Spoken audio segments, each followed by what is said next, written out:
Caput Mortuum, or Caput Mortuum, which is Latin for deadhead or otherwise known as worthless remains, is a rich brown rust-colored pigment. While variations of Caput Mortuum are readily available as a synthetic pigment or dye today, true Caput Mortuum is not a one-shade-fits-all. It is a light fast color that can vary from a reddish to a dark brown to almost violet black, depending on particle size.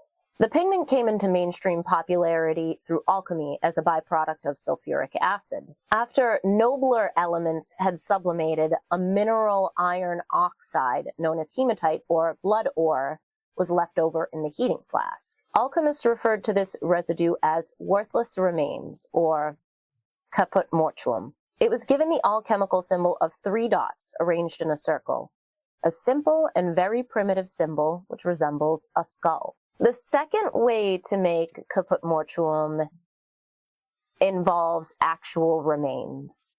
By the 16th century, trade of mummified remains between Europe and Egypt was thriving.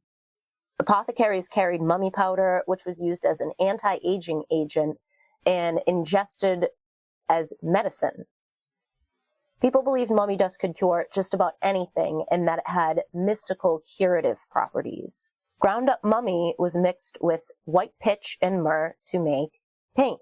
Now, different parts of the mummy were said to produce different results. Pigment-wise, the richer and more coveted paints came from the prime cuts of mummy. Sometimes this version of the pigment was referred to as mummy brown or Egyptian brown.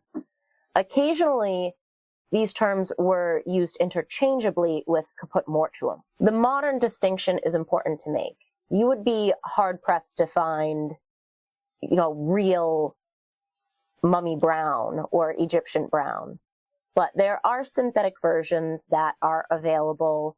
Sometimes they're still referred to as Egyptian brown or mummy brown or dead body brown or translucent brown oxide for the more squeamish. Typically, mummy brown is thought to be yellower brown and more translucent, whereas caput mortuum was slightly more opaque with violent undertones.